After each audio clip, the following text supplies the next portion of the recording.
तो भाई देखते हैं आज रूफो। ठीक है, रूफो के बारे में पढ़ेंगे। तो रूफो का जो जन्म हुआ था वो कहाँ पर हुआ था? जिनेवा, स्विट्जरलैंड में हुआ था। उनका जो जीवन गुजरा वो फ्रांस में पूरा का पूरा इनका जीवन जो है वो व्यतीत होता है। इनकी प्रसिद्ध जो पुस्तक है वो है सामाजिक समझौता, सोशल कॉन्ट्रैक्ट, बहुत ही फेमस जो है इनकी पुस्तक है। और दूसरी है इमाइल, जो कि अगेन काफ़ी इंपॉर्टेंट है। इन्होंने 2 निबंध लिखे थे। तो पहला जो निबंध था discourses on art of sciences, इस निबंध ने ही इनको जो है आगे बढ़ा दिया। तो रूसो का क्या था, ये प्रसिद्ध जो है वो निबंध था। इसमें क्या होना था कि विज्ञान और कला, ठीक है, विज्ञान और कला की प्रगति में नैतिकता को मतलब भ्रष्ट किया है कि आगे बढ़ाया है, इस पर एक निबंध लिखना था जो कि इन्होंने लिखा। बहुत अच्छे तरीके से सभी को क्या किया, प्रभावित किया। तो विज्ञान तथा कला की प्रगति ने क्या किया है, नैतिकता को भ्रष्ट करने में योगदान दिया है। ये किसका मत था? ये मत था रूसो का, अथवा उनकी विशुद्धि करने में। ठीक है, तो इस निबंध में एक स्थान पर रूसो महोदय लिखते हैं कि हमें फिर से अज्ञान, भोलापन और निर्धनता दे दो, केवल वही हमें सुखी बना सकते हैं। क्या कर सकते हैं? केवल वही हमें सुखी बना सकते हैं। अगेन जो दूसरा निबंध इनका आता है वो आता है असमानता की उत्पत्ति और उसकी आधारशिला। तो इस निबंध में रूसो क्या लिखता है? इस निबंध में रूसो लिखता है कि संपत्ति की असमानता हो सकती है, लेकिन कोई भी व्यक्ति इतना संपत्तिशाली नहीं होना चाहिए कि वह दूसरे नागरिक को जीवन को क्या करे, खरीद सके। ठीक है, और ना कोई इतना निर्धन हो जाए कि अपने आप को बेचना पड़े। तो ये भी अगेन काफ़ी जो है महत्वपूर्ण है। सामाजिक समझौता देखते हैं और मानव स्वभाव देखते हैं रूसो के अनुसार। तो रूसो का मत है कि जो प्राकृतिक अवस्था थी, प्राकृतिक अवस्था में व्यक्तियों का जीवन बुद्धि द्वारा संचालित ना होकर के भावनाओं द्वारा चलित था। यह अभी जो हाल ही में टीजीटी का पेपर हुआ है 8 तारीख को, डायरेक्ट यही लाइन था। ठीक है, डायरेक्ट यही लाइन था कि प्राकृतिक अवस्था में व्यक्तियों का जीवन बुद्धि द्वारा चलित ना होकर के भावनाओं द्वारा चलित था। ये किसका मत था? ये रूसो का मत था। ठीक है, आदिम मनुष्य का स्वभाव कैसा था? आदर्श बर्बर था। तो ये भी जो है एग्जाम में पूछा जाता है कि आदर्श बर्बर किसने कहा? तो रूसो ने कहा था। प्राकृतिक अवस्था देख लेते हैं। तो आदिम मनुष्य एकाकी और जंगली जीवन व्यतीत करता था, पशुओं की भांति। ना तो उसका कोई निश्चित घर था और ना ही उसकी कोई चिंता थी। वह उत्कृष्ट जंगली था। तो ये 2 चीजें आपको ध्यान में रखना है, आदर्श बर्बर कहा है और उत्कृष्ट जंगली भी कहा है। तो प्राकृतिक अवस्था की सुख शांति को नष्ट करने का कार्य व्यक्तिगत संपत्ति की धारणा ने ले लिया। तो यहाँ प्राकृतिक अवस्था में व्यक्ति की क्या था, उसके पास कोई घर नहीं था, ना ही उसकी कोई चिंता थी। वो पशुओं की तरह जो है अपना इधर उधर घूमता था, बिल्कुल सुखमय जीवन व्यतीत करता था। बाद में जो सुख शांति है, सुख शांति को किसने नष्ट किया? तो ये जो व्यक्तिगत संपत्ति की धारणा है कि हमारी ये संपत्ति है, हमारा खेत यहाँ से है, ये हमारा घर है, हमारा घर है। तो ये सारी चीज़ों ने क्या किया कि जो व्यक्तिगत सुख था, उसको, सुख और शांति थी, उसको नष्ट कर दिया। वह भूमि जिस पर यह रहता है, यदि वह उसकी हो जाए तो उसको, बच्चे को, नया जमीन खोजने की परेशानी नहीं करनी पड़ेगी। इस भावना से उत्पन्न होते ही क्या हो गया, संपत्ति रूपी जो सर्प है वो मानव समाज में पैदा हो गया और उसके सुख शांति काफूर हो गई, यानी कि गायब हो गई। लूट आ गई, घसोट आ गई, चोरी, हत्या, अन्य अपराधों को इसी ने क्या कर दिया कि जन्म दे दिया। ठीक है, तो ये आपको यहाँ पे ध्यान देना है। सामाजिक समझौता हम इसकी देखेंगे, सोशल कॉन्ट्रैक्ट। तो इस असहनीय शक्ति से छुटकारा पाने के लिए कौन सी, जो ऊपर जो प्राकृतिक अवस्था में जो भी सारी चीज़ें बताई गई, तो इस असहनीय शक्ति से छुटकारा पाने के लिए सभी व्यक्ति एक स्थान पर क्या हुए, एकत्रित हुए और उसके द्वारा अपने समस्त अधिकारों का क्या कर दिया गया, समर्पण किया गया। किंतु अधिकारों का समर्पण किसी व्यक्ति विशेष में ना हो करके, ये यहाँ पर आपको देखना है, किसी व्यक्ति विशेष में ना हो करके सामान्य इच्छा में किया गया है। ठीक है, जबकि ये पूरे अधिकारों का समर्पण जो है एक व्यक्ति के हाथ में किया गया। ये उदाहरण किसने दी थी? तो हाब्स ने दी थी। ठीक है, तो वो जो है उसका लेवियाथन में हो गया। तो इसमें क्या किया कि वो किसी एक व्यक्ति के हाथों में समर्पित ना करके सामान्य इच्छा में समर्पित किया गया। किसमें? सामान्य इच्छा में। तो आइए आगे हम लोग देखते हैं सामाजिक समझौता की जो उसकी विशेषताएं थी वो क्या क्या थी। अधिकारों का जो ये समर्पण था किसी व्यक्ति विशेष के प्रति नहीं था, वरन क्या था, संपूर्ण समाज के प्रति था। ठीक है, किसके प्रति, संपूर्ण समाज के प्रति किया जाता है, क्योंकि व्यक्ति भी इस संपूर्ण समाज का ही एक सदस्य होता है, इसलिए समाज का स्वरूप होने के नाते अपनी ये शक्तियां पुनः प्राप्त कर लेता है। ठीक है, चलिए, तो समझौते के आधार पर जिस सामान्य इच्छा का निर्माण होता है वह सामान्य इच्छा सभी व्यक्तियों के लिए क्या होता है, सर्वोच्च होता है, और प्रत्येक व्यक्ति क्या होता है, उसके अधीन होता है, और वह सामान्य इच्छा ही राज्य, प्रभु, शक्ति आदि सब कुछ है। ठीक है, वही सामान्य इच्छा ही सब कुछ है। ठीक, चलिए, तो यहाँ तक समझ गए होंगे। लाक की जो संविदा है, लाक की संविदा में व्यक्तियों के अधिकार सुरक्षित रहते हैं, जबकि रूसो के सामाजिक समझौता में व्यक्तियों के अधिकार क्या हो जाते हैं भाई, समाप्त हो जाते हैं। वेरी इंपॉर्टेंट पॉइंट है। लाक समुदाय को नाम मात्र की शक्तियां प्रदान करता है, जबकि रूसो सामाजिक समझौता में व्यक्ति की शक्तियों का सामान्य इच्छा में क्या कर देता है, पूर्ण समर्पण हो जाता है। ठीक है, यहाँ नाम मात्र की शक्तियां लाक देता है, और ये जो रूसो हैं ये सामान्य इच्छा में पूर्ण समर्पण कर देते हैं। तो लाक का जो समझौता है पूर्णतया स्वतंत्र समझौता है, जबकि जो रूसो का समझौता है वो कैसा है भाई, बाध्यकारी है। वेरी इंपॉर्टेंट, तो इसको आप लोग कहीं जो है नोट करते आप लोग चलते रहिए।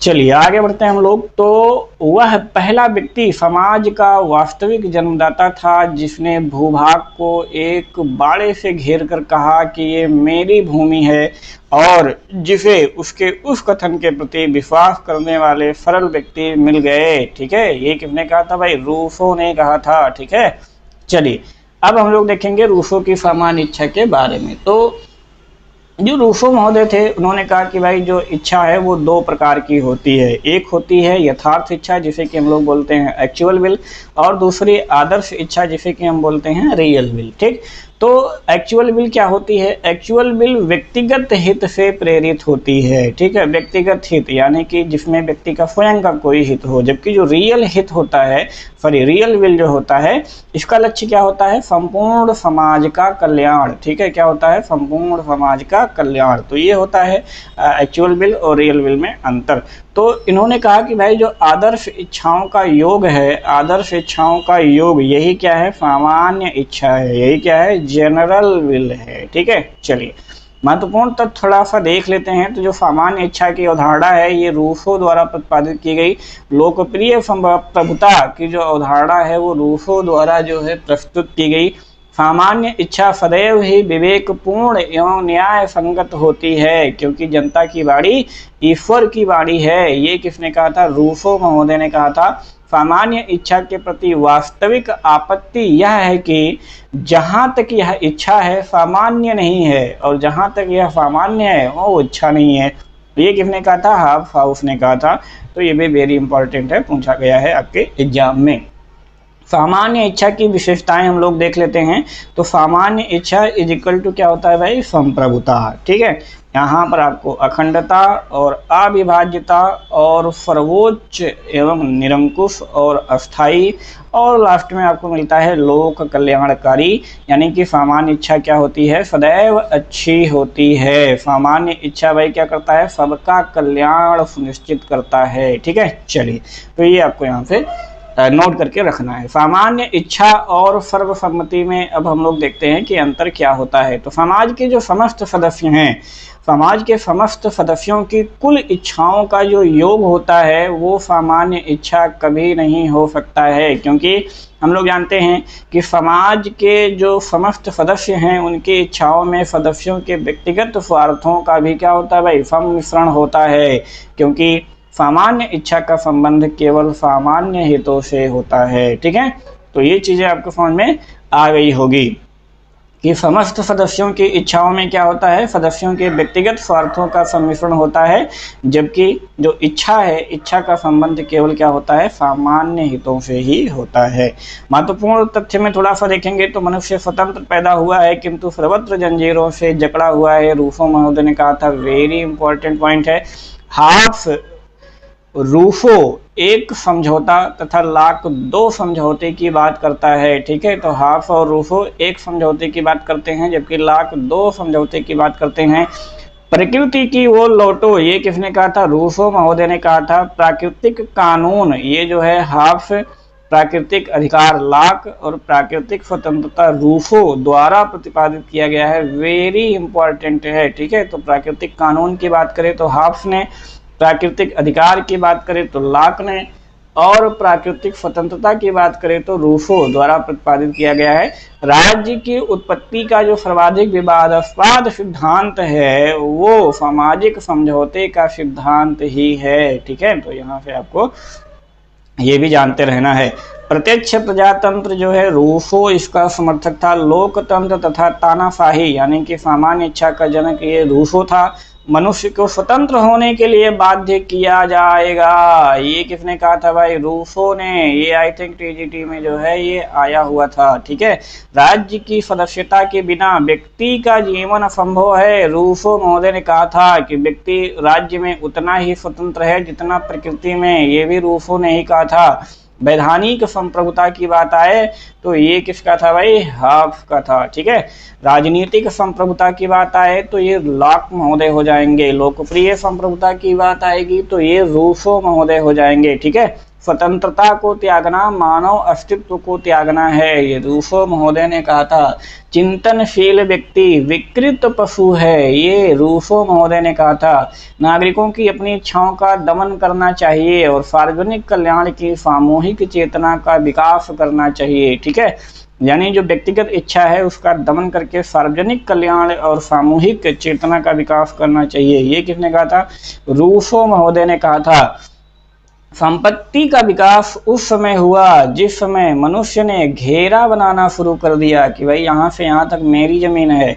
प्राकृतिक अवस्था में मनुष्य समान, आत्मनिर्भर तथा संतुष्ट था, ये किसने कहा था? रूफो महोदय ने कहा था। रूफो के विचारों का प्रभाव किस क्रांति पर पड़ा भाई? तो फ्रांस की क्रांति पर पड़ा था, ठीक है। हम लोग जानते हैं दो क्रांतियां, अमेरिका की क्रांति, फ्रांस की क्रांति, दो महत्वपूर्ण है। तो रूफो के विचारों का जो प्रभाव पड़ा फ्रांस की क्रांति पर, एक दृष्टि से जो रूफो का संप्रभु है यानी कि सामान्य इच्छा, वो हाफ से भी अधिक निरंकुश है, ठीक है। ये आपको ध्यान में रखना है। हाफ राज्य यानी राजा को असीमित शक्ति प्रदान करते हुए व्यक्ति को आत्मरक्षा के अधिकार के हित में राज्य का विरोध करने के लिए अधिकार देता है, ठीक है। हाफ जो है राज्य का विरोध करने के लिए अधिकार देता है, लेकिन रूफो किसी भी स्थिति में व्यक्ति को राज्य का विरोध करने का अधिकार प्रदान नहीं करता है। तो यानी कि ये ज्यादा निरंकुश हो गया। इसीलिए में वाहन कहता है रूफो का जो संप्रभुसत्ताधारी है वो हाफ का लेवियाथन है, जिसका मस्तक जो है क्या कर दिया गया है? काट दिया गया है, ठीक है। चलिए, तो अभी आपको बताया कि जो हाफ का लेवियाथन है, हाफ का लेवियाथन यानी संपूर्ण समाज ने क्या किया कि अपनी अधिकार और शक्तियां किसी एक व्यक्ति को सौंप दिया, और वो क्या था? लेवियाथन, ठीक है। तो एक व्यक्ति को जो सौंप दिया तो जाहिर सी बात है वो क्या हो गया? निरंकुश। और उस व्यक्ति का भाई कोई फेस भी होगा, पहचान भी होगी। लेकिन रूफो महोदय ने क्या किया कि वो सामान्य इच्छा यानी कि पूरे समाज को सौंप दिया। तो यानी जाहिर सी बात है कि वो कोई एक व्यक्ति नहीं होगा, ठीक है। वो उसका कोई एक व्यक्ति नहीं होगा, उसका कोई वो नहीं होगा, उसका कोई चेहरा नहीं होगा। सामाजिक अनुबंध सिद्धांतों के लेखक कौन है? रूफो है, सोशल कॉन्ट्रैक्ट। और इसी नाम से रिचर्ड हुकर ने भी क्या किया है? लेखन का कार्य अपना किया है। रूफो की जो सामान्य इच्छा है उसको कानून संप्रभुता, लोकप्रिय संप्रभुता, जन संप्रभुता आदि के नामों से भी जाना जाता है। यथार्थ के करीब कौन है? लॉक। आदर्श के करीब कौन है भाई? रूफो, ठीक है। तो ये बहुत इंपॉर्टेंट है। रूफो ने निरंकुश संप्रभुता की अवधारणा किससे ग्रहण की है? तो हाफ से ग्रहण की है। रूफो की जो प्राकृतिक मानव स्वभाव है उसके संबंध में लॉक के विचारों से प्रभावित था। सामाजिक समझौता का सिद्धांत ये हाफ ने भी दिया, लॉक ने भी दिया और रूफो महोदय ने भी दिया, ठीक है।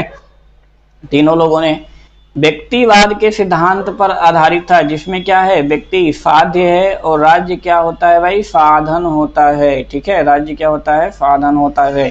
विश्व के अगर तमाम देशों के संविधान में देखा जाए तो वी द पीपल, ये किसकी आवाज है? रूफो की आवाज है, ठीक है। हाफ लाख रूसों ने राज्य की उत्पत्ति के यांत्रिक सिद्धांत का प्रतिपादन किया है। तीनों लोगों ने, ठीक है, यांत्रिक सिद्धांत का यहाँ पर प्रतिपादन किया है। ठीक है, तो इस प्रकार से जो रूसों से संबंधित जो महत्वपूर्ण चीजें थी वो हम लोगों ने यहाँ पर देख ली, जो कि वेरी वेरी इंपॉर्टेंट थी।